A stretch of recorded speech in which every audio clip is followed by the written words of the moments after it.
pagi, Bapak Ibu. Assalamualaikum warahmatullahi wabarakatuh. Salam sejahtera untuk kita semua. Alhamdulillah, pada pagi hari ini di bulan Ramadan, mungkin bagi Bapak Ibu yang saat ini sedang menjalankan ibadah puasa, semoga kita tetap semangat begitu ya di dalam menjalankan kegiatan kita pada pagi hari ini. Yang pertama juga saya sampaikan terima kasih. Alhamdulillah, ini adalah webinar series kami yang ke-103, di mana pada pagi hari ini kami akan menyampaikan salah satu topik yang saat ini juga menjadi perbincangan begitu ya di kalangan wajib pajak, terutama bagi wajib pajak yang melakukan kegiatan transaksi dengan pihak yang berafiliasi begitu ya. Nah, jadi nanti kami akan menyampaikan mulai dari apa itu transfer pricing documentation sampai dengan sanksi di dalam penyampaian TP-Doc jika itu belum tersampaikan ketika ada permintaan dari kantor pajak begitu ya. Baik, silakan ke next selanjutnya.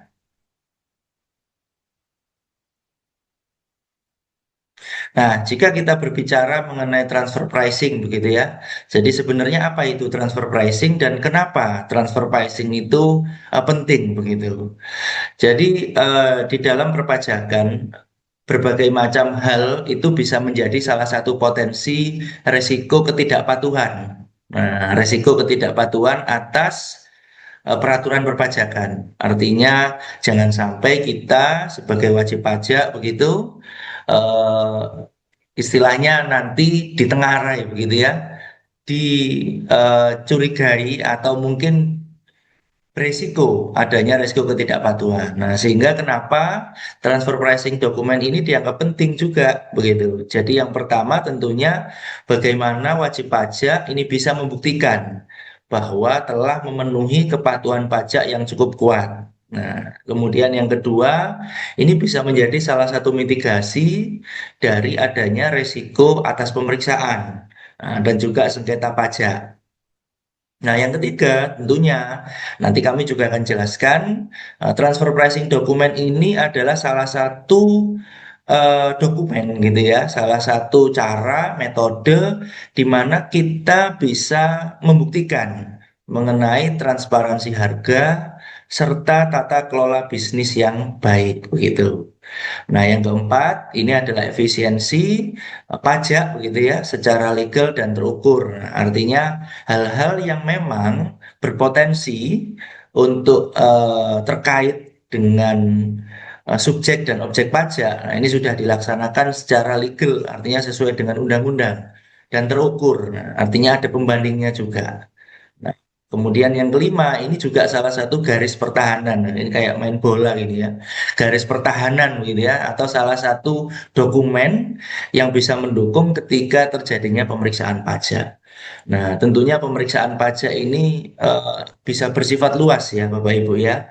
Jadi ada beberapa pemeriksaan pajak itu kalau eh, di kami itu biasanya ada istilahnya top down atau bottom up begitu.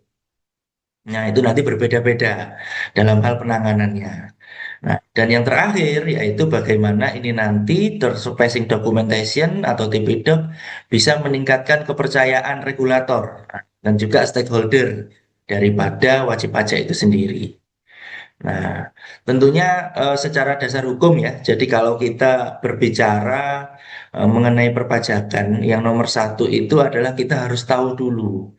Jadi setiap hal perpajakan itu harus didasari apa? Didasari oleh undang-undang. Nah, TP-Doc sendiri untuk undang-undang terakhir yang berlaku itu adalah PMK nomor 172 tahun 2023. Nah, ini di pasal 1 ayat 12. Jadi Bapak Ibu, jadi dasar hukum dokumen penentuan harga transfer. Nah, ini adalah dokumen yang diselenggarakan oleh wajib pajak, gitu ya. Jadi ini self assessment yang memuat data dan atau informasi untuk mendukung bahwa transaksi yang dilakukan dengan pihak yang mempunyai hubungan istimewa ini telah sesuai dengan prinsip kewajaran dan kelaziman usaha ya. Atau kalau mungkin Bapak Ibu pernah dengar istilahnya ALP gitu ya, Arm Length Principle.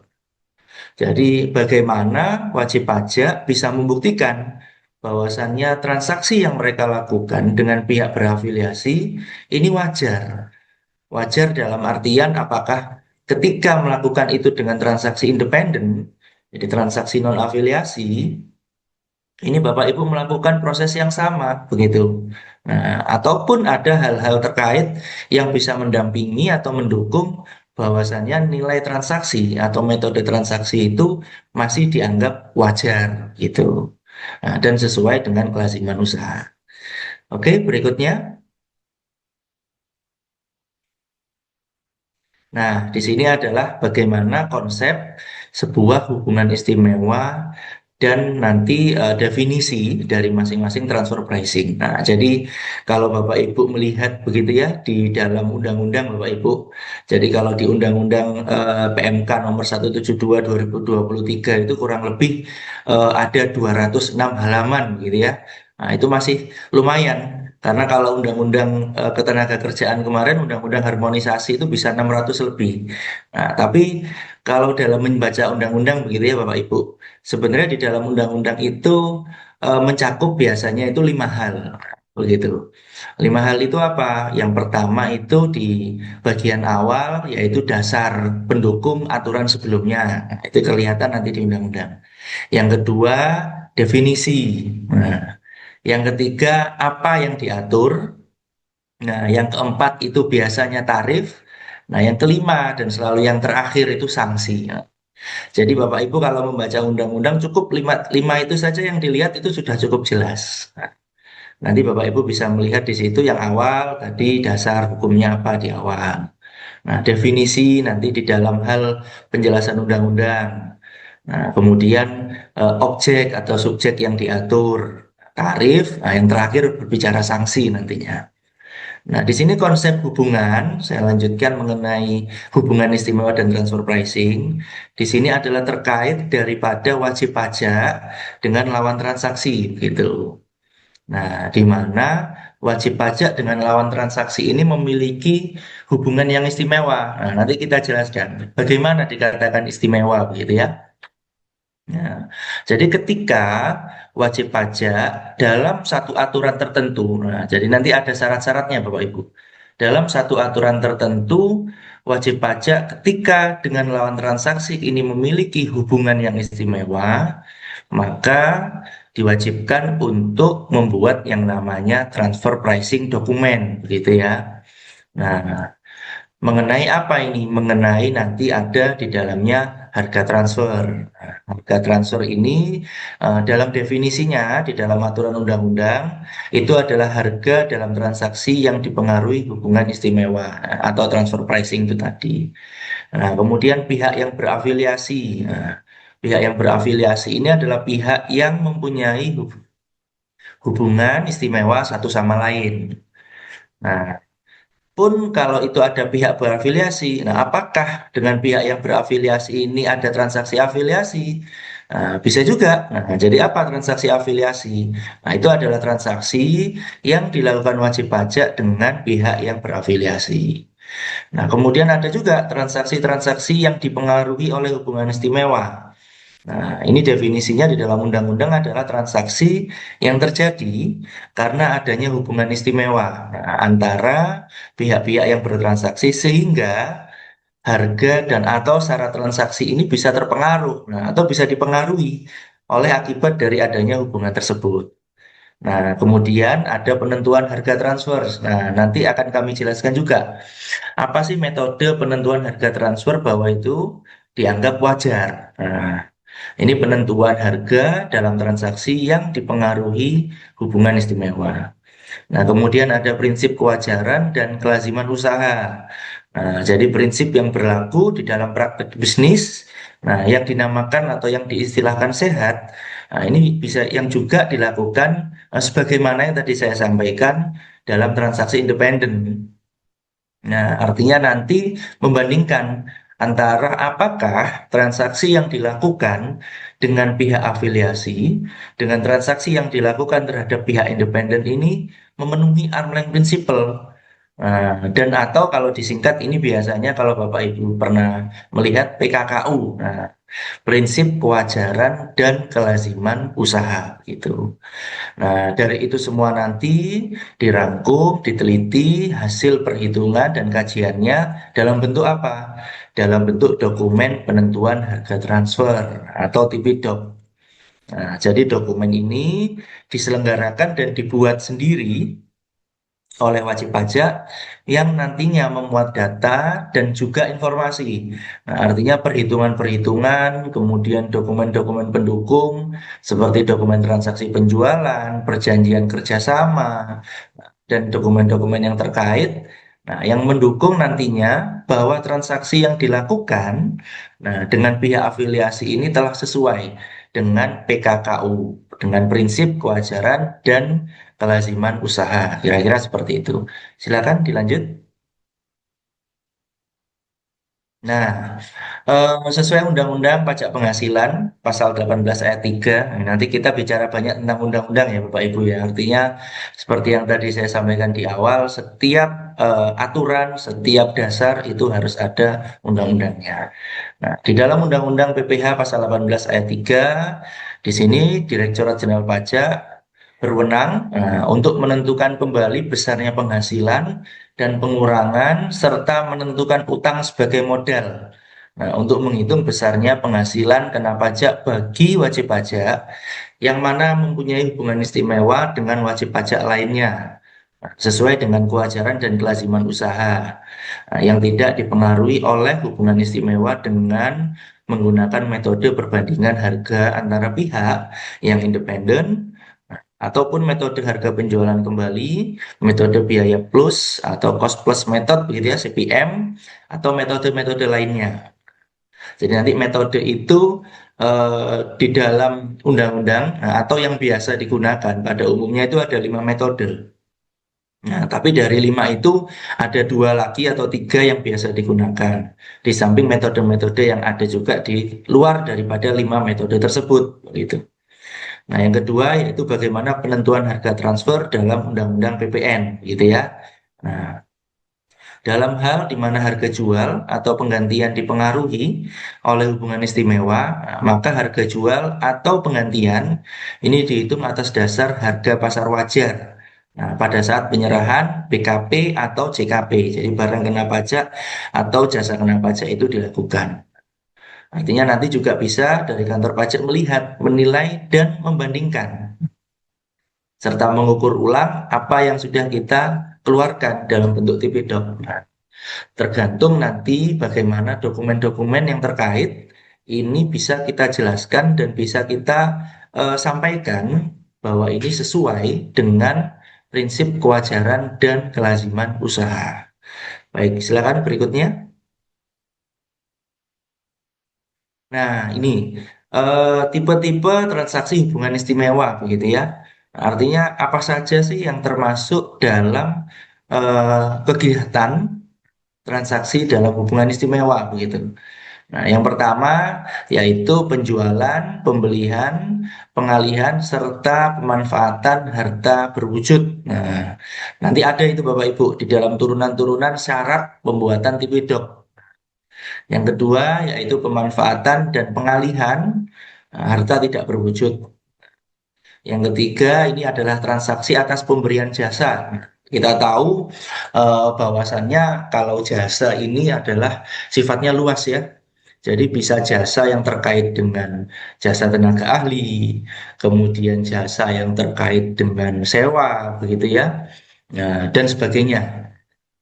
Nah, kemudian yang keempat itu adalah mengenai peminjaman uang dan pembayaran bunga. Nah, ini menarik karena memang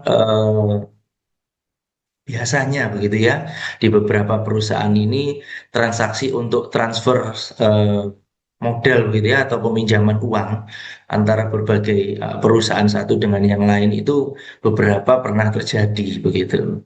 Nah, terus yang kelima yaitu penyerahan instrumen keuangan, keenam restrukturisasi bisnis, dan ada beberapa hal lainnya yang nantinya bisa terkait dengan eh, kegiatan atau transaksi hubungan istimewa. Baik, berikutnya. Nah, ini arm's length principle, nah, atau prinsip kelaziman ya, kewajaran. Nah, prinsip kewajaran dan kelaziman usaha. Nah, ini definisinya menurut PMK 172 tahun 2023. Nah, ini kalau Bapak Ibu lihat undang-undangnya, nah yang saya tadi bilang ada 5, ini di bagian yang kedua, yaitu definisi menurut PMK 172 tahun 2023. Prinsip kewajaran dan kelaziman usaha yang tidak dipengaruhi oleh hubungan istimewa atau arm's length principle.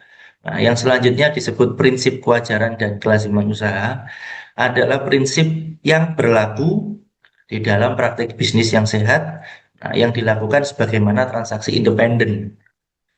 Terkadang memang di dalam undang-undang kata-kata itu tidak bisa dibaca sekali ya Bapak Ibu ya.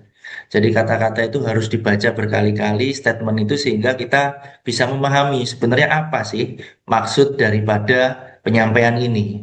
Nah, secara dasarnya begini Bapak Ibu. Jadi yang dimaksud dalam undang-undang itu sesuatu dianggap wajar dan lazim itu adalah ketika dalam praktek bisnis dengan pihak berafiliasi itu dianggap wajar atau sehat sebagaimana ketika itu dilakukan terhadap transaksi independen.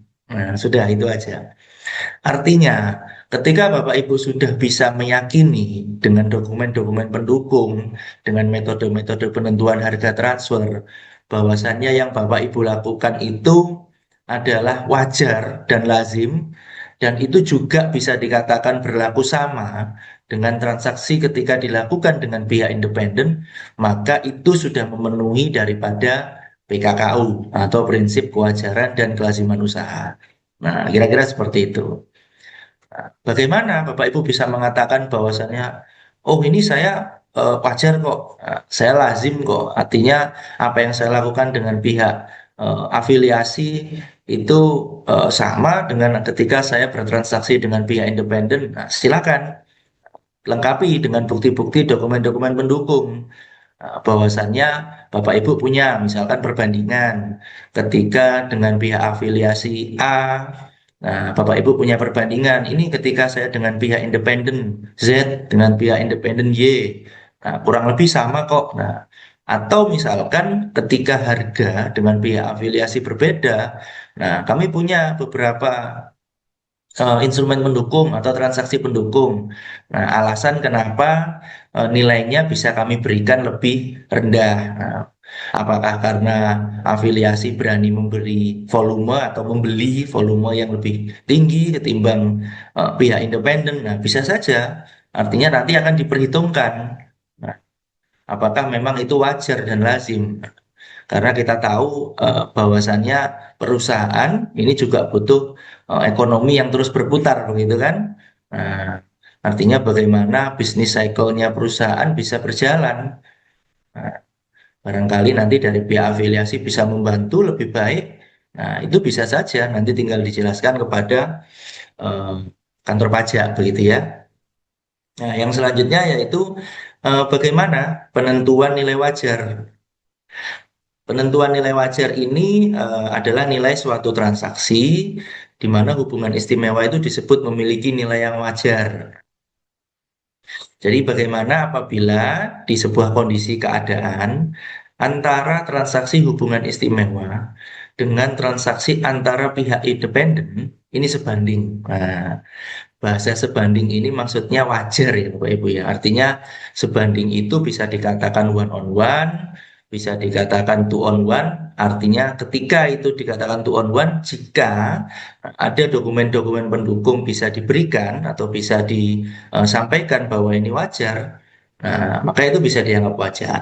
Jika itu tadi sebanding, maka harga atau laba dalam transaksi yang dilakukan antara pihak yang mempunyai hubungan istimewa ini sama dengan atau berada dalam rentang harga atau laba dalam transaksi yang dilakukan antara pihak independen yang menjadi pembanding. Baik, kita lanjutkan ya Bapak Ibu.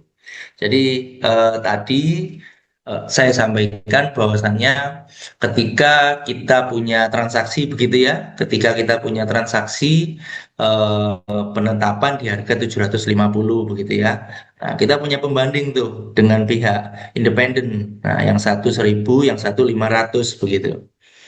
Nah, bagaimana kita bisa menyampaikan bahwasannya ini masih berada di rentang harga, nah, yang menjadi pembanding begitu.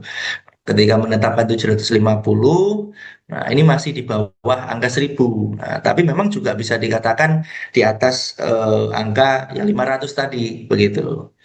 Nah, ini makanya di situ ada satu klausul juga. Nah, jika kondisi transaksi hubungan istimewa, nah ini bisa berbeda, dikatakan berbeda dengan kondisi antar pihak yang independen, maka dapat dilakukan penyesuaian untuk menghilangkan untuk menghilangkan pengaruh yang material atau signifikan dari perbedaan kondisi tersebut terhadap harga atau laba. Nah, tapi Bapak Ibu perlu ingat, kata-kata kuncinya itu adalah signifikan dan laba. Nah, jadi tentunya Bapak Ibu ketika menetapkan harga begitu ya, ketika menetapkan sebuah harga, nah apakah di dalam penetapan harga yang tadi 750 itu bisa dikatakan signifikan dan mempengaruhi laba atau tidak? Nah, ketika itu dikatakan signifikan tapi secara laba tidak begitu berpengaruh begitu ya, tidak begitu berpengaruh, seharusnya tidak masalah. Nanti bagaimana Bapak Ibu menjelaskan di dalam proses penyampaiannya, begitu. Oke, selanjutnya. Nah, ini adalah sesuatu dikatakan hubungan istimewa. Nah, kadang-kadang ini sering menjadi pertanyaan juga. Saya dengan perusahaan A dikatakan istimewa, dengan perusahaan B dikatakan istimewa. Sebenarnya istimewa itu karena apa sih? Nah, kan gitu kan. Kenapa sesuatu itu bisa dikatakan istimewa? Nah, ini hubungan istimewa menurut aturan Undang-Undang Pajak Penghasilan dan juga di PMK nomor 172 tahun 2023. Nah, hubungan istimewa ini adalah satu hubungan di mana ada transaksi antara wajib pajak dengan pihak lain yang dimaksud dalam pasal 18 ayat 4 Undang-Undang PPH gitu ya, dan juga pasal 2 Undang-Undang PPN atau di dalam PMK 172 2023. Jadi hubungan istimewa itu ada dua. Nah, atas dasar ketergantungan atau atas dasar keterikatan, begitu.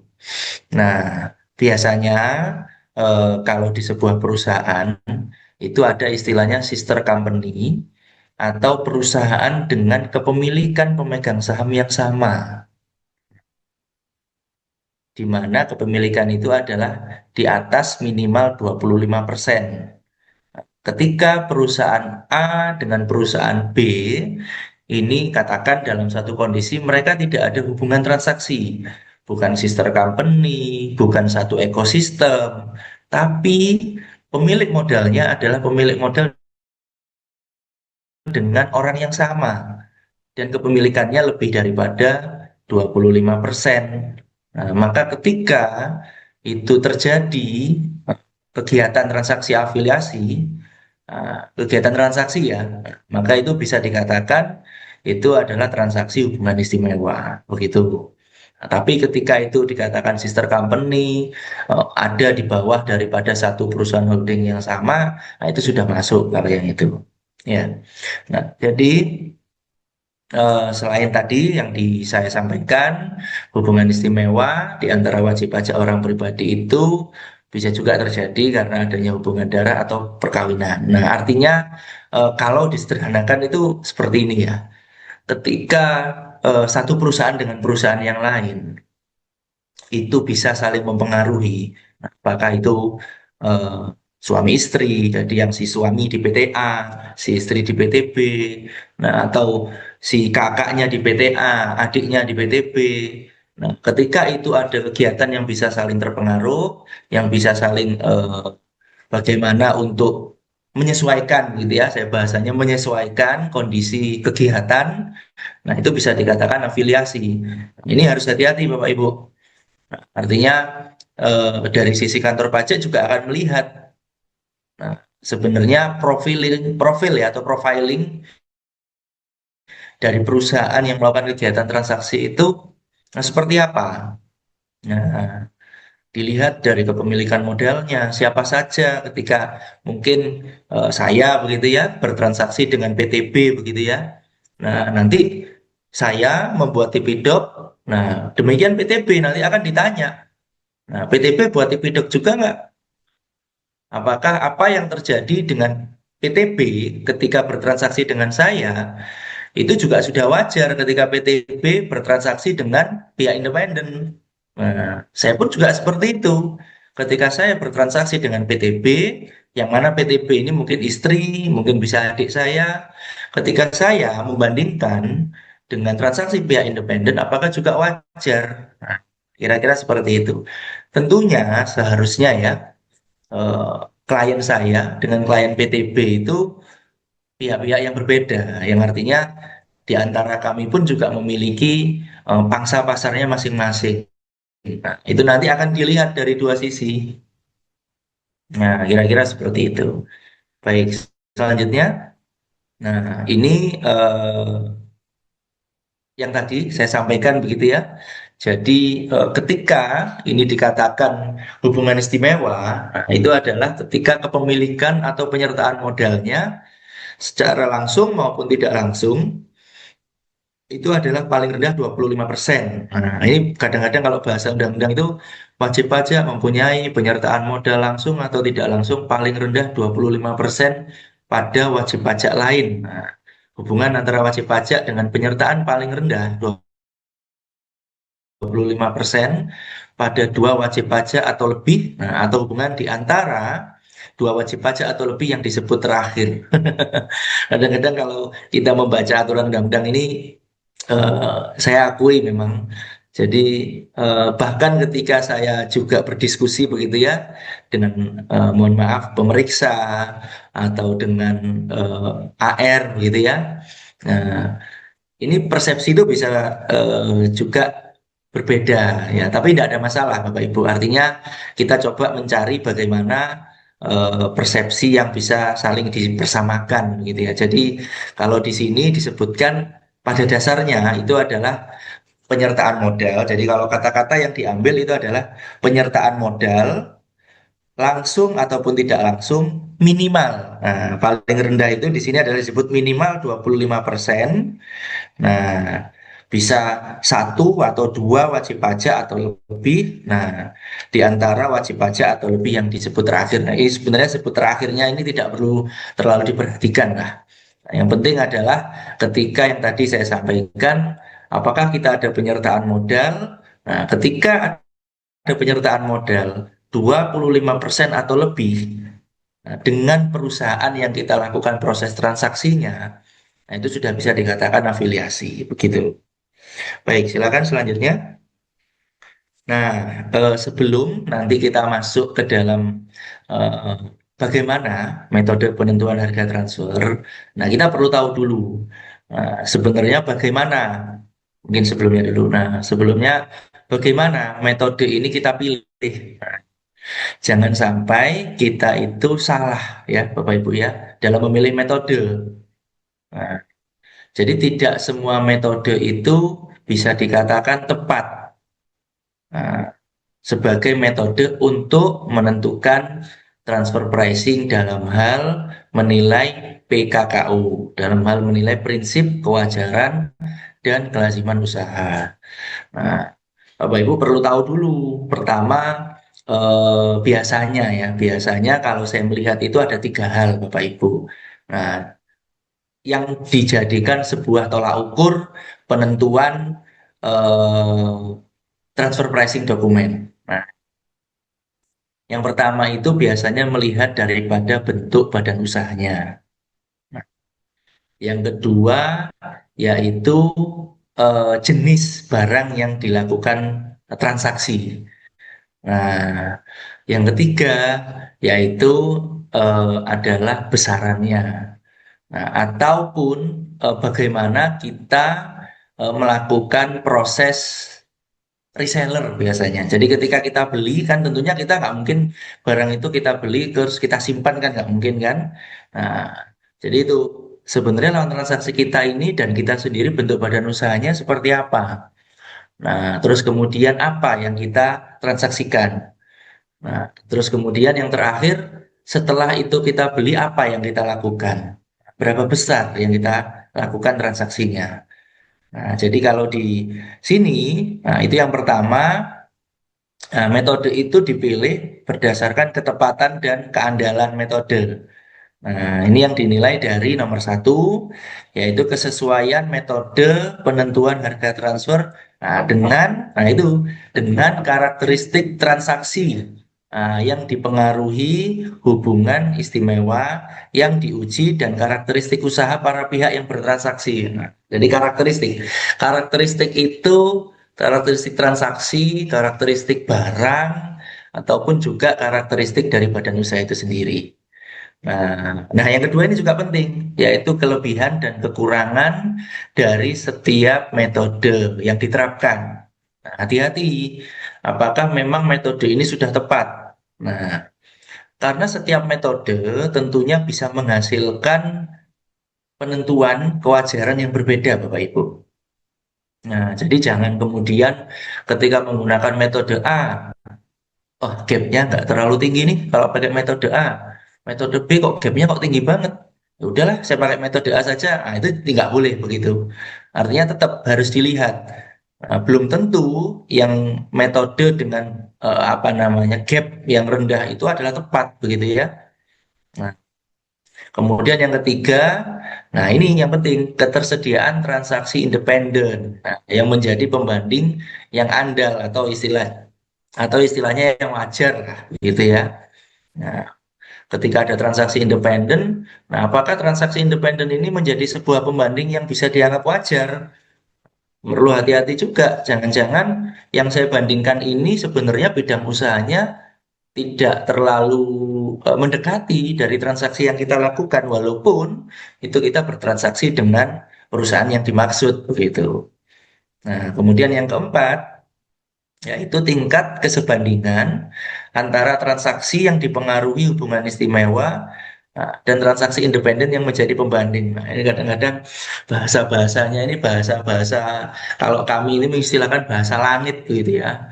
Nah, jadi bahasanya perlu benar-benar dipahami. Nah, apa sih maksudnya tingkat kesebandingan itu? Nah, jadi kalau kami mendefinisikan secara umum gitu ya. Nah, tingkat kesebandingan itu adalah ketika Bapak Ibu ya itu melakukan transaksi hubungan istimewa dengan transaksi independen itu sebanding. Nah, udah gitu aja.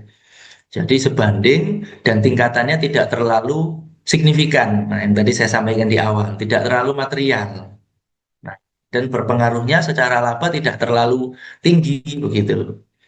Nah, itu sudah bisa dianggap kesebandingan. Nah, tapi tentu saja nanti Bapak Ibu tetap harus melengkapi dokumen-dokumen pendukung. Nah, bagaimana itu dikatakan bisa sebanding? Nah, ketika tidak ada dokumen pendukung yang jelas. Nah, begitu. Nah, yang terakhir, yang kelima, yaitu keakuratan penyesuaian yang dibuat dalam hal terdapat perbedaan kondisi. Nah, antara transaksi afiliasi dengan transaksi independen. Nah, artinya, nah yang tadi saya sampaikan, misalkan Bapak Ibu dengan transaksi afiliasi itu di angka 750 begitu ya. Nah, dengan transaksi independen Bapak Ibu ada di harga 1000 atau di harga 500. Nah, penyesuaian-penyesuaian ini kenapa? Nah, ada dokumen nggak pendukungnya? Ada perjanjian kerjasamanya nggak? Nah, sehingga yang mendasari, oke lah, kamu saya kasih 750 lebih tinggi daripada yang angka 500, nah, atau lebih rendah dari yang angka 1000 karena ada klausul-klausul tertentu. Nah, begitu. Nah, sehingga itu nanti bisa menjadi dokumen atau keterangan pendukung untuk bila mana kita diminta konfirmasi oleh kantor pajak, gitu ya. Nah, biasanya konfirmasi ini awalnya dari SP2DK dulu, Bapak Ibu. Nah, karena kalau kita nanti berbicara di SPT Badan ya, mungkin dalam beberapa pekan ke depan nanti kami juga ada SPT 21 orang pribadi dan SPT Badan. Di situ ada tuh, jadi di SPT Badan, apakah wajib pajak melakukan transaksi hubungan istimewa, nah, dicentang begitu ya. Nah, ketika itu dicentang, nah, nanti ada pilihan-pilihannya itu. Nah, termasuk kewajiban untuk melampirkan transfer pricing dokumen begitu.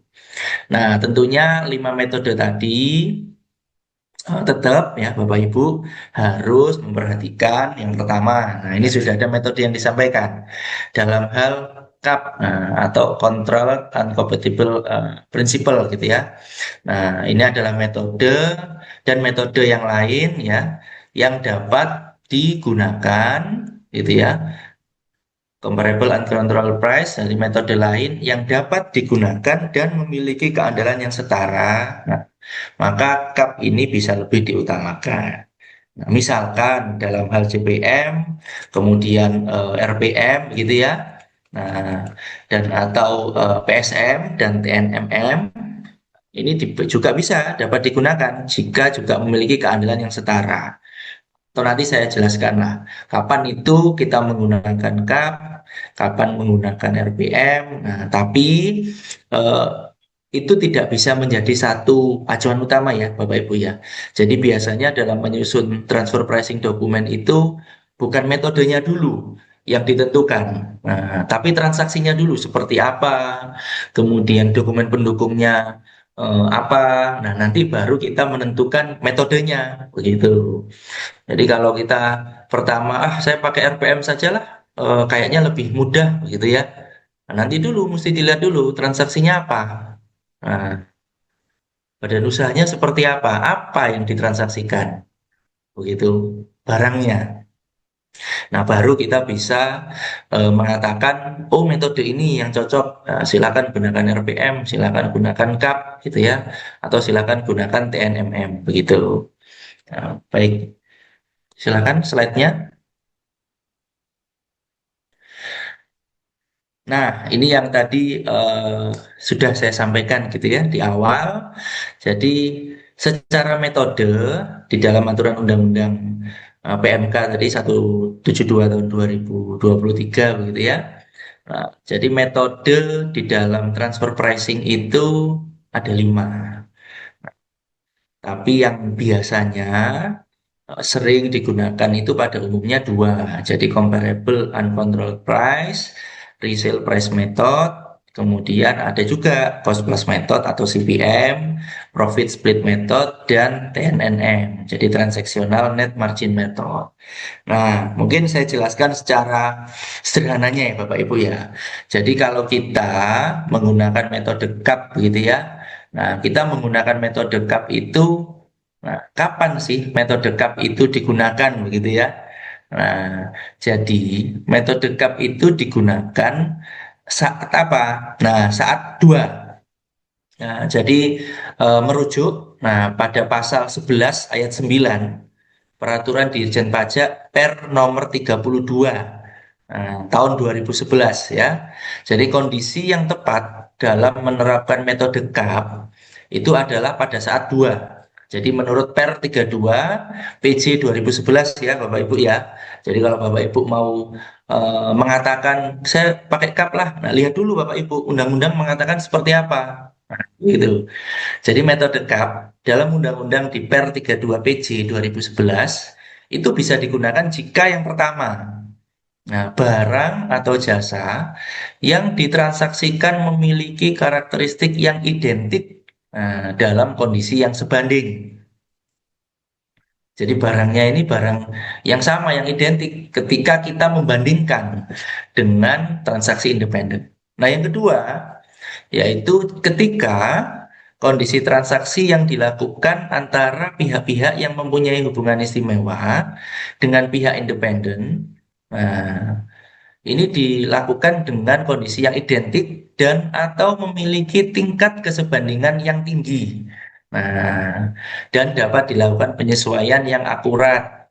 Artinya, ketika karakteristiknya itu barangnya sama, kemudian bisa dibandingkan, tingkat kesebandingan tinggi ini eh, kalau saya bilang agak subjektif ya. Artinya kita perlu memastikan dan kita perlu istilahnya meyakinkan bahwa barangnya ini sama, identik. Nah, artinya kadang kalau mungkin kita berbicara antara kalau di sini di dalam apa namanya metode CAP, ya itu biasanya adalah untuk transaksi komoditas.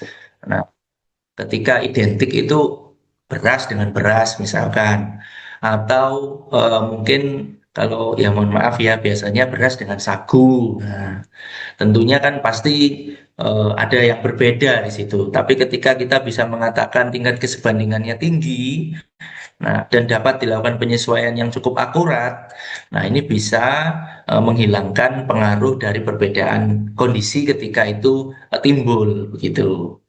Nah, yang kedua yaitu metode RPM ya atau resale price method. Nah, kapan menggunakan resale price method? Nah, biasanya Bapak Ibu, untuk resale price method ini itu nah ini ya Bapak Ibu ya, menurut Undang-Undang di Per nomor 32, sama seperti yang tadi di KAP, Per 32 PJ 2011. Nah, biasanya resale price method ini digunakan untuk distributor Bapak Ibu. Nah, digunakan untuk distributor. Nah, kapan? Nah, ketika ada dua hal. Jadi, kondisi ketika menggunakan RPM, nah, itu ketika yang pertama, tingkat kesebandingannya tinggi. Nah, sama seperti yang tadi. Antara wajib pajak yang mempunyai hubungan istimewa dengan transaksi hubungan independen. Nah, tapi, nah ini perlu dilihat, ada yang digarisbawahi Bapak Ibu. Khususnya berdasarkan analisis fungsi. Nah, meskipun barang atau jasa yang diperjualbelikan berbeda.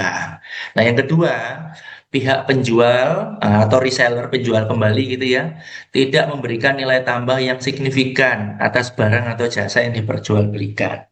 Nah, kenapa ini saya katakan distributor? Biasanya kalau distributor itu mereka kan membeli barang ya dari supplier ya atau dari prinsipal biasanya.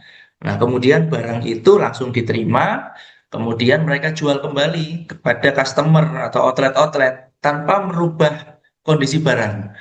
Mungkin hanya menambah diskon, menambah kebijakan barang. Nah, biasanya kalau distributor itu ada istilah BOGOV begitu ya, buy one get one free. Atau bundling. Nah, itu tanpa merubah, nah, maka itu menggunakan RPM. Nah, kalau cup itu tadi misalkan kita beli beras tuh, ya kan, beli beras belum ada apa namanya kemasannya, nah, atau berasnya belum ada satu pengolahan yang khusus. Nah, kemudian kita olah kembali tuh berasnya. Nah, itu biasanya bisa menggunakan cup.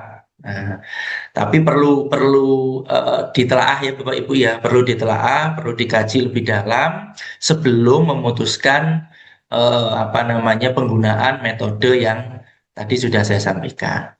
Nah, yang ketiga yaitu metode biaya plus atau cost plus method. Nah, di dalam aturan yang tadi yang sudah saya sampaikan di Per nomor 32 PJ 2011, nah cost plus method ini bisa digunakan untuk transaksi afiliasi jika dua kondisi Bapak Ibu. Nah, jika yang pertama yaitu transaksi yang dipengaruhi oleh hubungan istimewa atau transaksi afiliasi ini dilakukan dengan melibatkan pabrikan atau penyedia jasa yang membeli bahan baku atau faktor produksi lainnya dari pihak yang independen. Nah, atau dari pihak afiliasi dengan harga yang telah memenuhi prinsip kewajaran dan kelaziman usaha atau PKKU ya. Nah, yang kedua, jika kondisinya pabrikan atau penyedia jasa ini tidak menanggung risiko bisnis yang signifikan, nah, dan tidak memiliki kontribusi yang unik, yang bernilai terhadap transaksi afiliasi. Artinya apa? Em, Biasanya ya Bapak Ibu yang tadi makanya saya sampaikan kenapa sih saya kok bisa menentukan harga 750 gitu ya. Nah, apakah selisih 250 yang saya turunkan dari harga 1000 itu sebenarnya ada satu variabel ada variabel yang bisa mendukung bahwasannya, oh nggak apa-apa saya tentukan harga 750 karena saya dibeli dalam jumlah banyak, dan ketika saya membeli bahan baku untuk menjual 750 dari transaksi independen ini lebih murah. Nah, jadi bahan baku dari transaksi independen itu lebih murah.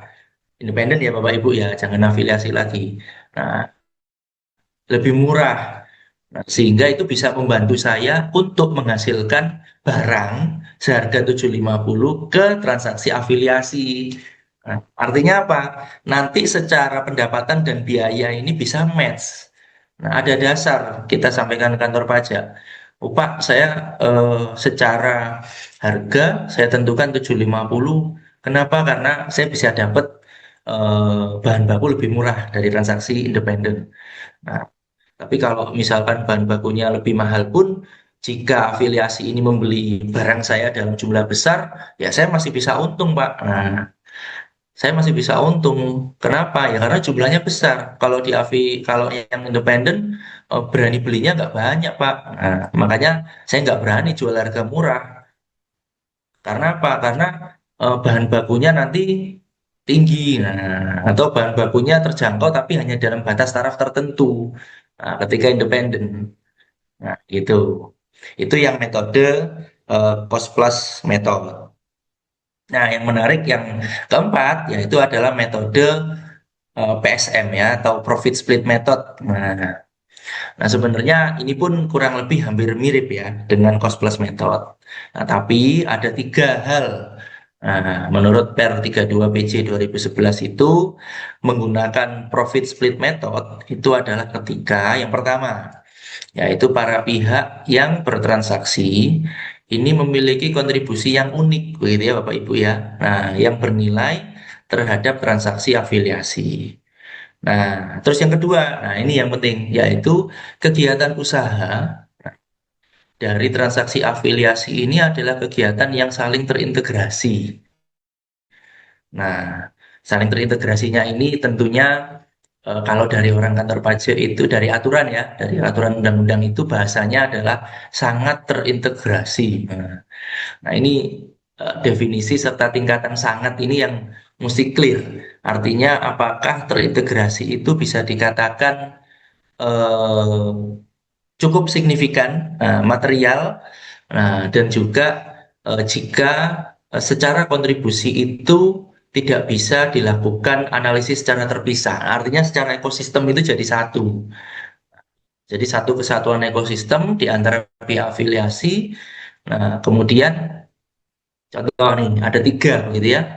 Kita bicara misalkan produk apa ya produk makanan gitu ya. Nah, ada yang satu yang isinya pembuatan makanan, yang satu pembuatan kemasannya, yang satu pembuatan tutupnya. Nah, itu kan satu kesatuan nih.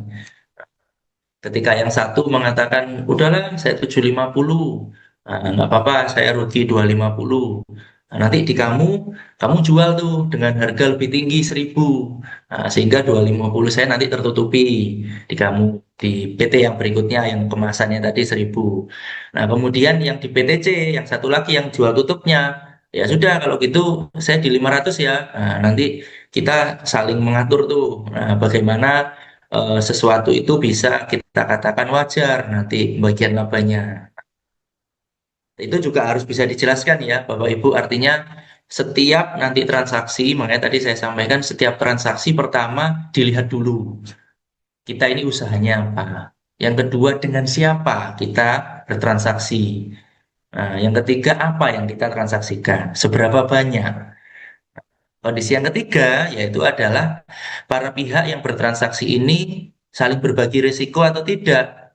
Nah, ketika itu saling berbagi risiko, nah ini apakah cukup signifikan secara ekonomi atau secara kondisi di masing-masing perusahaan? Signifikan atau tidak? Nah, tentunya signifikan atau tidak ini bisa kita katakan harus ada tolak ukur yang jelas. Nah, bagaimana kita bisa mengatakan tolak ukur itu jelas atau tidak? Ya kita lihat pembandingnya dari transaksi atau perusahaan yang independen yang di luar daripada afiliasi. Nah, gitu. Jadi ketika itu kita mengatakan saya tidak signifikan, ini saya kira cukup pengaturannya. Kenapa kok gitu? Ya karena saya melihat ini kalau perusahaan-perusahaan independen juga kurang lebih sama itu mengaturnya. Nah, ketika yang perusahaan kemasan tadi membandingkan independen harganya nggak jauh beda kok. Nah, begitu itu bisa dikatakan bahwa secara signifikan itu tidak terlalu berpengaruh. Nah, kemudian yang kelima yaitu metode laba bersih transaksional atau TNMM. Nah, TNMM ini satu metode di mana membandingkan tingkat laba bersih operasi pihak yang diuji dengan tingkat laba bersih operasi pembanding. Nah, tentunya ada tiga kondisi. Nah, tiga kondisi dalam penggunaan TNMM atau Transactional Net Margin Method. Nah, yang pertama yaitu ketika salah satu pihak, salah satu saja ya Bapak Ibu, atau para pihak. Nah, ini aturannya bisa salah satu atau bisa semua. Nah, yang melakukan transaksi afiliasi ini tidak memiliki kontribusi unik. Nah, dan bernilai terhadap transaksi yang dipengaruhi hubungan istimewa. Ini kata-katanya aneh. Dari awal ke akhir kembali ke awal lagi ya. Nah, jadi transaksinya tidak ada kontribusi dan juga tidak dipengaruhi secara nilai tidak terlalu berpengaruh terhadap transaksi afiliasi tersebut.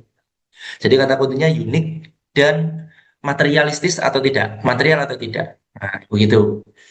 Nah, tapi yang kedua, nah TNNM ini tadi, kegiatan usaha para pihak yang bertransaksi merupakan kegiatan usaha yang tidak terintegrasi, nah, atau bukan dari satu ekosistem yang sama.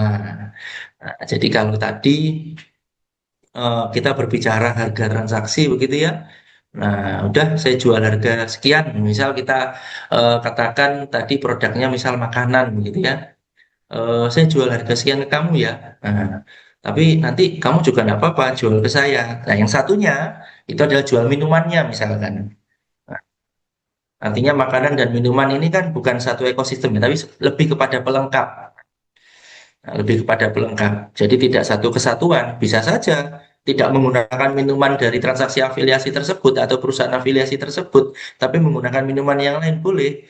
Nah, tapi bagaimana menentukan pembagian labanya ketika kita atau perusahaan tersebut menentukan harga di bawah harga yang eh, harga yang biasa dia lakukan dengan pihak independen ya. Jadi tidak boleh kita mengatakan harga wajar di bawah harga wajar atau harga pasar. Karena harga wajar atau harga pasar itu dikatakan bisa dijadikan acuan ketika memang pembandingnya tepat. Nah, itu ketika pembandingnya tepat. Nah, yang ketiga yaitu ketika para pihak yang bertransaksi ini tidak saling berbagi risiko bisnis yang cukup signifikan, secara ekonomi atau secara terpisah tidak menanggung risiko bisnis yang saling berkaitan begitu. Artinya kurang lebih sebenarnya kalau TNMM ini dengan apa itu PSM ya, Profit Split Method. Nah, itu perbedaannya hanya yang satu, kalau Profit Split Method itu satu ekosistem gitu. Nah, kalau TNMM itu bukan satu ekosistem. Ya, begitu. Nah, itu adalah lima metode yang biasanya paling sering digunakan di antara beberapa metode yang lain. Begitu, Bapak Ibu. Baik, silakan ke slide selanjutnya.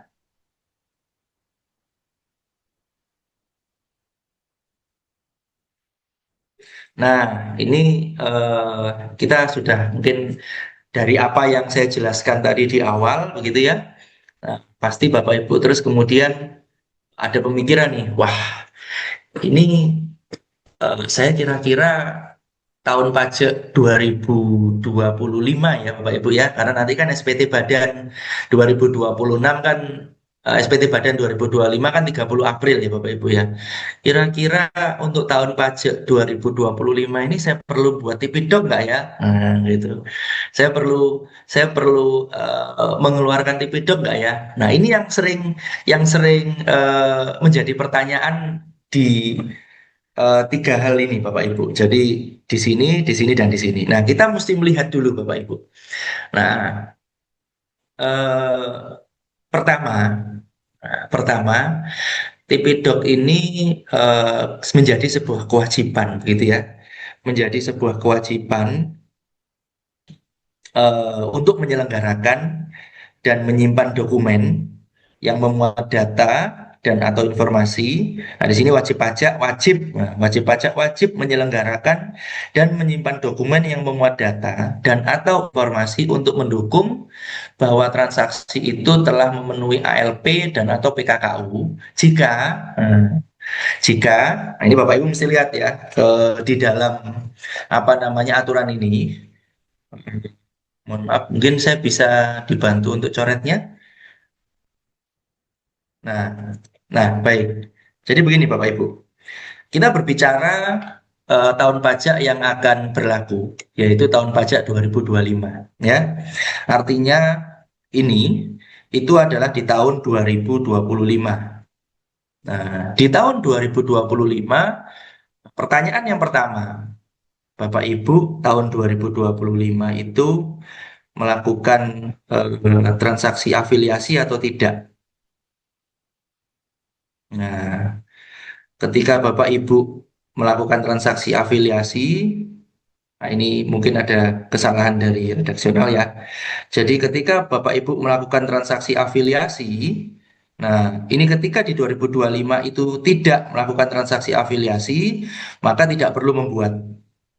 Ketika Bapak Ibu melakukan transaksi afiliasi, maka lanjut ke bawah, gitu ya.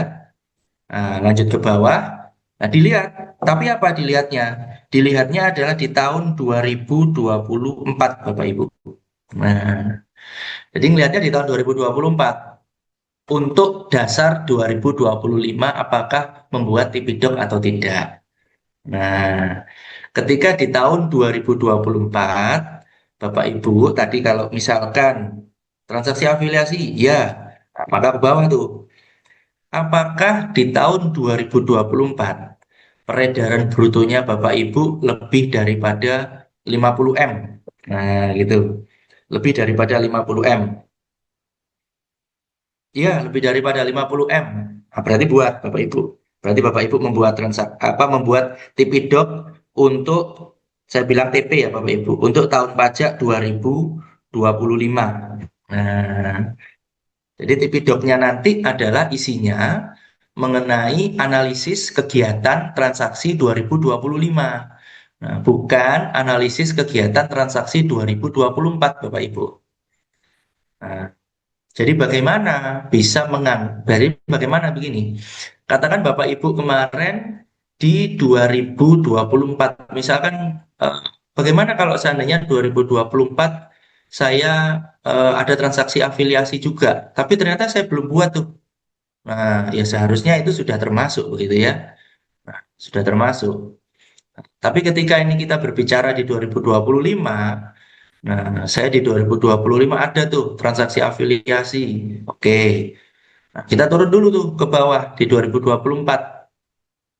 Ya, di 2024 eh, ternyata peredaran bruto saya lebih dari 50 M. Nah, berarti memenuhi syarat untuk Tipidok 2025. Tapi ketika, oh ternyata peredaran bruto saya masih 49,5 M. Begitu. 49,5 M. Kira-kira eh, perlu nggak ya Tipidok? Nah, turun lagi Bapak Ibu ke bawah. Nah, apakah di 2024 Bapak Ibu ada transaksi afiliasi barang berwujud? Nah, di tahun 2024 ya Bapak Ibu lebih daripada 20 M.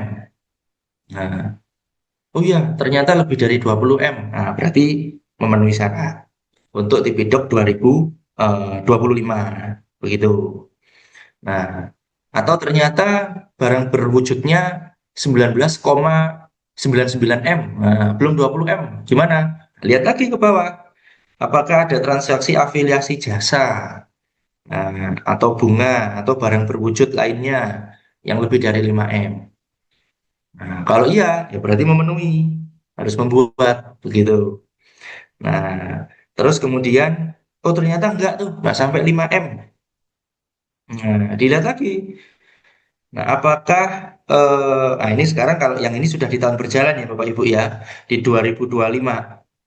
Nah, saya ternyata berafiliasi dengan negara lain. Ini biasanya negara di luar ya, dengan tarif pajak yang kurang dari tarif PPh pasal 17-nya atau PPh badannya itu kurang daripada yang ada di Indonesia.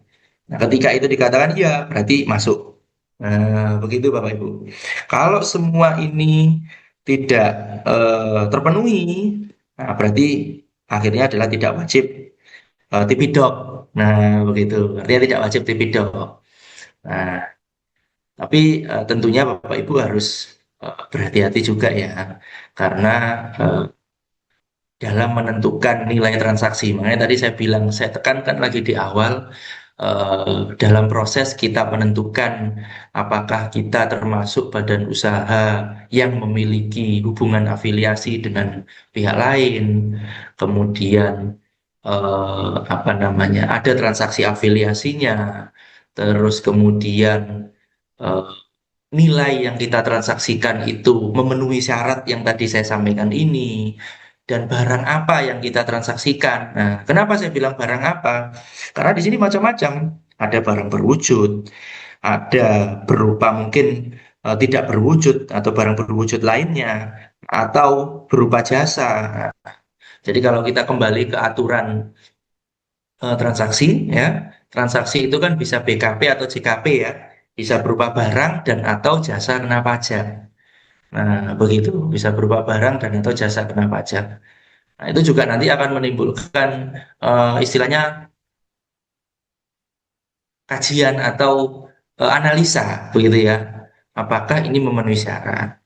Nah, kalau kita berbicara yang tadi di dalam definisi peredaran bruto, nah, jadi peredaran bruto itu adalah ketika jumlah bruto, nah, dari penghasilan yang diterima atau diperoleh sehubungan dengan pekerjaan, usaha, atau kegiatan utama wajib pajak sebelum dikurangi diskon, rabat, nah, dan pengurang lainnya. Nah, apa sih gunanya? Nah, jadi ini untuk meningkatkan kedisiplinan, customer oriented, dan memperkuat SOP ya. Sebenarnya kesimpulannya adalah bagaimana kita bisa meyakinkan kepada eh, KPP gitu ya, di tempat kita terdaftar, bahwasanya transaksi yang kita lakukan itu semuanya adalah transaksi yang memiliki ALP, ya, tingkat kewajaran, nah, dan PKKU telah memenuhi yang namanya prinsip kewajaran dan kelaziman usaha, begitu. Nah, sehingga ketika kita sudah bisa memenuhi arm's length principle ya, jadi prinsip kelaziman atau kewajaran, nah itu sebenarnya sudah bisa dikatakan eh, wajar begitu ya. Nah, tapi memang kadang-kadang yang dianggap wajar itu tentunya kita harus bisa eh, melampirkan dokumen-dokumen yang bisa mendukung kenapa kita bisa mengatakan bahwa transaksi ini dianggap wajar begitu. Nah, jadi itu tadi semuanya. Nah, ini nanti silakan ke slide berikutnya.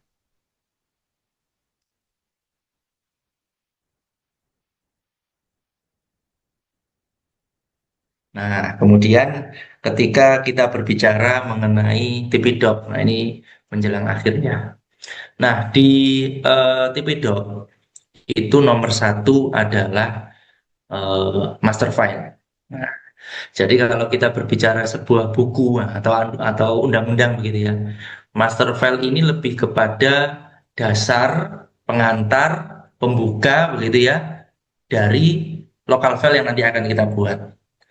Nah, di dalam master file ini, nah, kita menjelaskan apa itu yang dijelaskan. Nah, yang pertama yaitu mengenai struktur dan badan kepemilikan serta negara atau yurisdiksi dari masing-masing anggota atau yang terkait di dalam perusahaan tersebut. Nah, begitu. Nah, ini yang tadi saya bilang, nomor dua, yaitu kegiatan usaha yang dilakukan. Nah, value-nya seperti apa saja kegiatan usaha yang berjalan. Nah, yang ketiga, yaitu harta tidak berwujud, nah, yang dimiliki. Nah, yang keempat, yaitu mengenai aktivitas keuangan dan pembiayaan. Nah, karena nanti itu terkait dengan metode ketika transaksi itu terkait dengan transaksi aktivitas keuangan. Nah, yang kelima yaitu adalah laporan keuangan, konsolidasi entitas induk, nah, dan informasi perpajakan terkait transaksi afiliasi itu sendiri. Nah, ini semua Bapak Ibu bisa lihat juga di lampiran dari PMK nomor 172 tahun 2023 yang tadi saya sampaikan di awal. Nah, kurang lebih ada 206 halaman Bapak Ibu, ya lumayan ya kalau dibaca semua. Nah, yang kedua yaitu selain master file, nah, itu adalah local file. Nah, local file ini baru masuk ke istilahnya dagingnya begitu ya Bapak Ibu ya. Nah, dagingnya apa itu local file? Identitas, kegiatan usaha yang Bapak Ibu lakukan. Nah, jadi apa sih jenis usaha yang Bapak Ibu lakukan? Nah, begitu. Yang kedua, ada ketika ada transaksi afiliasi. Nah, itu informasi apa saja yang Bapak Ibu bisa sampaikan? Baik itu transaksi afiliasi maupun transaksi independen. Nah, artinya dalam satu kondisi ya, Bapak Ibu ya, dalam satu kondisi itu pernah eh, sebuah badan usaha itu melakukan transaksi hanya kepada pihak afiliasi. Nah, artinya mereka tidak ada transaksi kepada pihak independen. Terus bagaimana? Ya kita ambil itu sebagai pembanding. Nah, apakah yang kita lakukan ke pihak afiliasi ini secara barang, baik itu berwujud atau tidak berwujud, itu identik dengan transaksi independen di pihak lain. Nah, kalaupun itu kita ada dengan transaksi independen juga, itu lebih baik. Artinya kita bisa menyampaikan kebijakan-kebijakan kenapa ketika dengan transaksi afiliasi kita melakukan hal tersebut dan kenapa ketika dengan transaksi independen kita melakukan hal yang tidak sama gitu ya. Nah, itu yang kedua. Nah, yang ketiga yaitu bagaimana kita bisa menyampaikan bahwa transaksi afiliasi yang kita lakukan itu sudah memenuhi PKKU. Nah, sudah menerapkan prinsip kewajaran dan kelaziman usaha. Nah, yang keempat, informasi keuangan. Nah, ini informasi nilai transaksi, loh, Bapak Ibu. Nah, biasanya juga dilampiri dengan bukti-bukti begitu ya. Kalau misal itu terkait perdagangan, ya berarti invoice, kemudian biasanya itu ada PO, ya, dari mulai biasanya dari sales order, delivery order, kemudian purchase order. Nah, itu bisa menjadi salah satu pendukung. Lebih lengkap, lebih baik sepanjang memang itu terkait ya Bapak Ibu ya. Jadi tidak semua yang lengkap itu bisa mendukung. Nah, banyak komplit, tapi ternyata yang bisa diambil dari 100% dokumen cuma 20, ya kurang kan begitu. Nah, jadi dokumennya harus dokumen yang benar-benar terkait. Nah, terus yang terakhir yaitu peristiwa ataupun kejadian ataupun fakta-fakta di lapangan yang berupa non keuangan yang mempengaruhi pembentukan tingkat harga dan atau laba begitu ya. Nah, jadi artinya eh, ketika memutuskan harganya di angka 750 atau di angka 900 di bawah maupun di atas daripada ambang nilai wajar. Nah, itu harus disertai kira-kira apa kondisi yang bisa mendukung bahwasannya menentukan harga itu. Nah, ini yang terakhir yaitu OPCR atau CPCR ya istilahnya biasanya itu. Ini ketika Bapak Ibu melakukan transaksi afiliasi ini di negara yang berbeda. Nah, makanya ini lebih kepada ketika transaksinya itu transaksi di luar, bisa ekspor, bisa impor, Bapak Ibu ya. Walaupun ekspor impor pun juga tetap harus apakah nilainya wajar, gitu ya. Kita tahu mungkin ketika ekspor itu tarif pajaknya eh, lebih rendah lah katakan atau lebih lebih terjangkau lah ya daripada kita dagang biasa ya silakan. Nanti dari situ eh, dokumen-dokumen apa yang bisa disampaikan untuk mendukung dokumen CPCR-nya itu tadi. Baik, silakan selanjutnya. Nah, jadi yang tadi di awal saya sampaikan ke Bapak Ibu ya. Jadi kalau di dalam aturan undang-undang itu Bapak Ibu yang tadi saya sampaikan ada 5 ya. Jadi yang pertama itu dasar. Jadi saya ulangi lagi ya. Di dalam aturan undang-undang itu biasanya kalau kami membaca itu ada 5. Dasar aturan awalnya atau pondasi si undang-undang itu, yang kedua definisinya, ya, yang ketiga subjek siapa sih yang harus menerbitkan atau mengikuti dari aturan itu, yang keempat itu apa, nah, atau biasanya itu juga tarifnya berapa, dari apa itu tadi tarifnya berapa. Nah, kalau sudah sampai di sanksi, ya ini berarti sudah terakhir. Nah, jadi setelah dijelaskan tadi empat-empatnya, yang terakhir kalau tidak mengikuti aturan itu sanksinya apa? Nah, itu. Nah, jadi aturan itu sudah terkait 5 itu yang perlu Bapak Ibu tahu. Atau disederhanakan sebenarnya siapa, apa dan tarifnya, dan yang ketiga sanksinya. Tentunya kalau kita bicara sanksi ya Bapak Ibu harus tahu dulu sanksi ini timbul karena apa. Karena memang tidak sesuai, tidak sesuainya di mana, atau memang melebihi batas waktu pada saat itu sudah dibutuhkan atau diberikan begitu ya atau dilampirkan atau bagaimana. Nah, ini harus dilihat. Nah, di dalam sanksi ini tadi, nah, sanksinya bisa beberapa macam. Jadi menurut Undang-Undang tadi 172 tahun 2023 ya, nah, sanksi. Sanksi itu bisa dikategorikan dalam 4 kondisi, begitu ya. Nah, dalam 4 kondisi. Kondisi yang pertama yaitu sanksi yang disebabkan karena pelanggaran, yaitu tidak melampirkan ikhtisar. Nah, ikhtisar, master file, dan local file. Nah, apa itu ikhtisar master file dan local file? Nah, kalau ikhtisar ini, Bapak Ibu, jadi ikhtisar ini sudah ada di dalam SPT. Artinya ikhtisar ini masih berupa garis besarnya dulu ya, Bapak Ibu ya. Jadi ikhtisarnya terlebih dahulu. Nah, itu Bapak Ibu bisa isi tuh. Mungkin di Cortex juga sudah ada, di SPT Badan juga sudah ada ikhtisarnya dulu Bapak Ibu. Nah, jadi ikhtisarnya dilampirkan apa saja yang di dalam ikhtisar itu ada pertanyaan biasanya Bapak Ibu. Jadi yang tadi saya sampaikan di lampiran transaksi afiliasi itu ada apakah perusahaan sudah memiliki gambaran struktur organisasi sudah, apakah perusahaan sudah memiliki karakteristik produk sudah. Nah, itu nanti masuk di dalam ikhtisar. Nah, konsekuensinya apa? Jika ikhtisar itu tidak dilampirkan, nah, SPT dianggap tidak lengkap. Nah, sehingga SPT dianggap tidak disampaikan, SPT badan. Nah, ini dendanya lumayan Bapak Ibu, 1 juta ya. Kalau tidak melaporkan, eh, jadi melaporkan itu dianggap clear begitu ya. Ketika yang pertama tepat waktu dan dianggap lengkap. Nah, sudah tepat waktu kalau nggak lengkap ya dianggap nggak dilaporkan begitu. Nah, maka nanti akan ada teguran secara tertulis. Nah, biasanya ini tuh awalnya bisa melalui SP2DK dulu.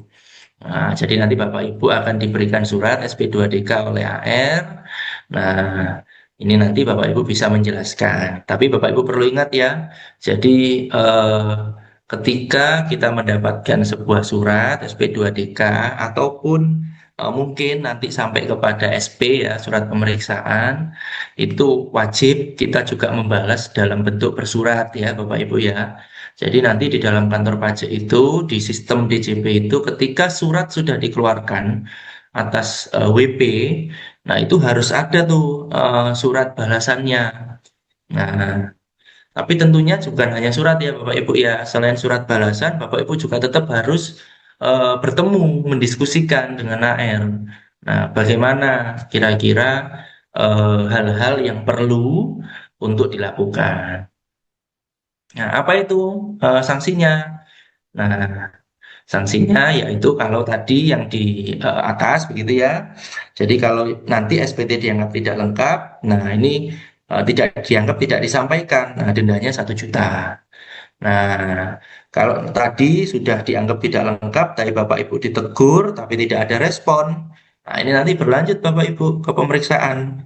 Nah, ketika itu dilanjutkan ke pemeriksaan, nah Bapak Ibu bisa diterbitkan itu Bapak Ibu SKPKB, surat ketetapan pajak kurang bayar. Nah, nah ini nanti ada bunga dan ada eh, denda administrasi ya. Nah, ini ada nanti pasal yang mendukung. Nah, jadi nanti di setiap SKPKB itu ada dasarnya Bapak Ibu. Nah, ada dasarnya di mana apa namanya itu setiap denda itu berdasarkan Undang-Undang nomor sekian dikenakan denda ini itu. Nah, itu penting Bapak Ibu. Artinya eh, perbanyak perbendaharaan undang-undang Bapak Ibu. Jadi setiap ada apa ya dasar begitu ya, dasar pemeriksaan dan atau dasar ketetapan. Nah, itu Bapak Ibu harus punya dasar undang-undangnya ada di apa. Nah, ada di mana dasar undang-undangnya? Saya ini posisinya ada di mana? Kesalahan saya terletak ada di mana? Nah, begitu. Sehingga kita tahu eh, ketika kita melangkah begitu ya dalam bertransaksi, nah, apakah kita tidak menyalahi aturan perundang-undangan yang berlaku? Begitu. Nah, sehingga literasi atau pengetahuan tentang undang-undang perpajakan, baik itu yang update, yang terupdate, ataupun yang sebelum-sebelumnya. Ya, jadi, Bapak Ibu, kalau seandainya eh, Bapak Ibu membaca undang-undang begitu ya, Bapak Ibu itu harus lihat. Jadi di DJP itu Bapak Ibu, kalau Bapak Ibu melihat database undang-undangnya, perhatikan undang-undang akhir dan undang-undang yang ada sebelumnya. Nah, saya katakan tidak absolut ya. Artinya begini, tidak semua undang-undang yang baru itu menggugurkan undang-undang yang lama. Nah, bisa jadi undang-undang yang baru itu hanya menyempurnakan sebagian daripada isi undang-undang yang lama, tapi bisa juga undang-undang yang baru itu menggugurkan undang-undang yang lama. Nah, begitu. Jadi Bapak Ibu ketika melihat sebuah undang-undang, ini dilihat eh, undang-undangnya apakah ada undang-undang berikutnya dan atau apakah ada undang-undang sebelumnya. Nah, ketika Bapak Ibu melihat satu undang-undang begitu ya, nanti di situ akan dijelaskan undang-undang ini menyempurnakan sebagian. Nah, atau undang-undang ini menggugurkan undang-undang yang ada sebelumnya. Nah, ketika itu sudah digugurkan, nanti Bapak Ibu cukup lihat fokus di undang-undang itu. Nah, tapi hati-hati, apakah undang-undang itu masih berlaku atau ada undang-undang berikutnya? Nah, itu dilihat lagi di undang-undang berikutnya. Mana yang masih berlaku di undang-undang yang Bapak Ibu baca dengan undang-undang berikutnya, mana yang memang dianggap semuanya gugur. Nah, itu jadi harus dipastikan secara undang-undang.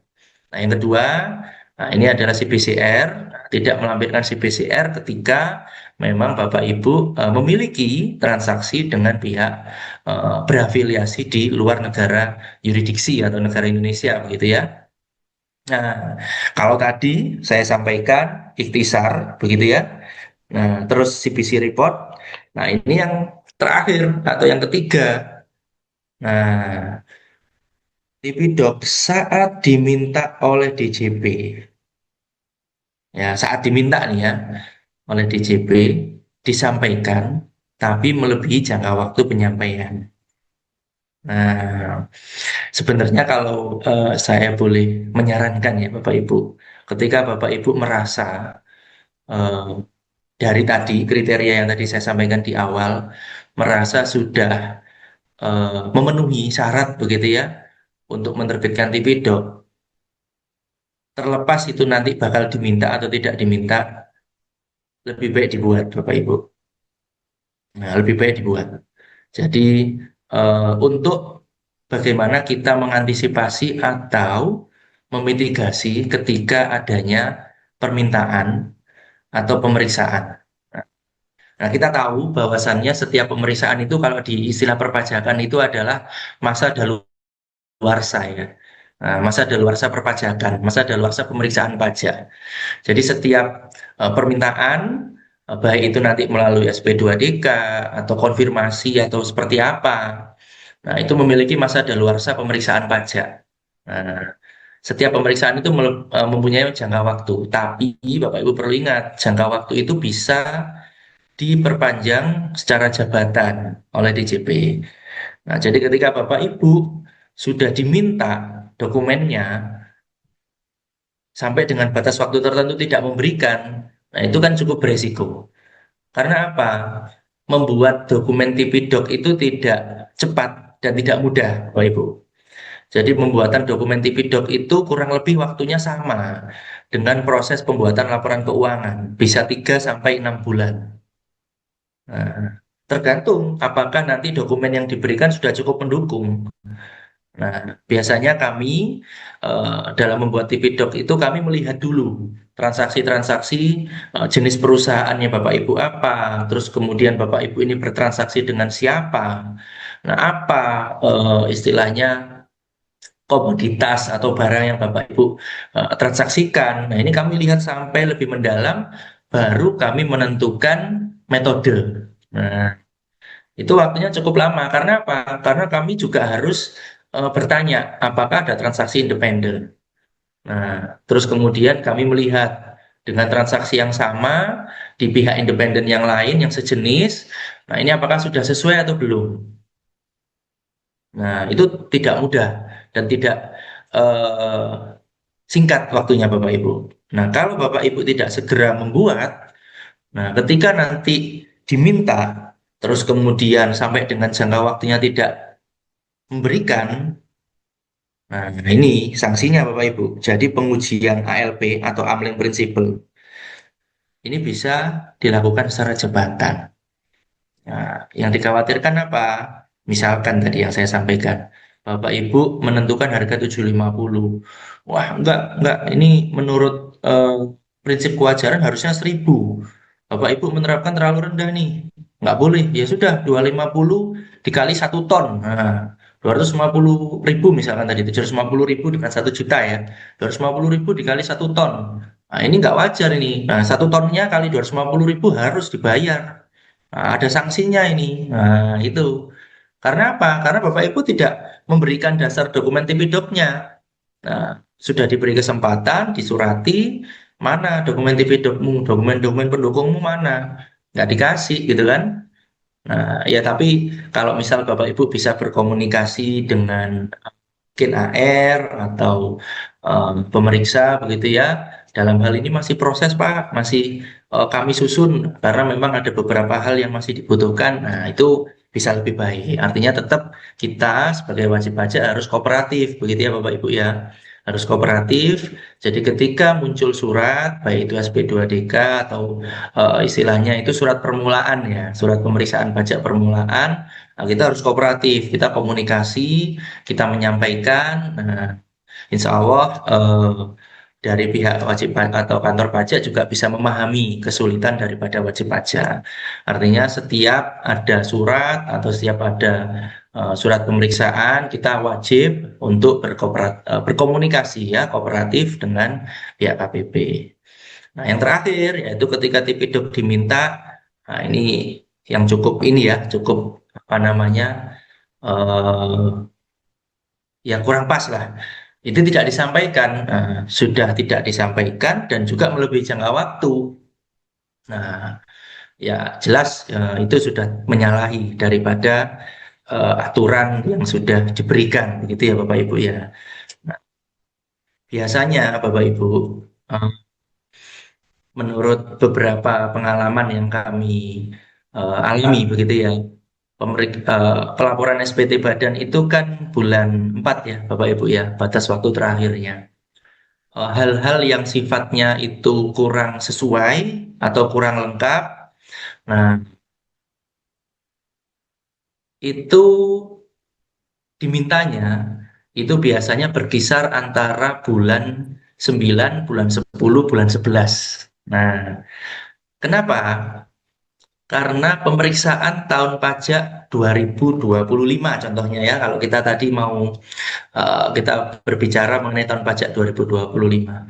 Pemeriksaan tahun pajak 2025 itu masa daluarsa jatuh tempo atas pemeriksaan tersebut itu adalah batas waktunya sebelum jatuh tempo tahun pajak berikutnya. Artinya 30 April 2027. Nah, Artinya, Bapak Ibu sudah harus bisa melengkapi ketika ada SP2DK, ketika ada pemeriksaan di 30 April 2027, itu sudah harus bisa diselesaikan, Bapak Ibu. Nah, namun kalau itu belum selesai, ya bisa dua hal. Nantinya bisa ditetapkan secara jabatan yang tadi disampaikan di sini, ya, atau mungkin bisa juga diperpanjang karena dasar klausul tertentu. Nah, begitu Bapak Ibu. Ya, nah kira-kira mungkin itu yang bisa kami sampaikan.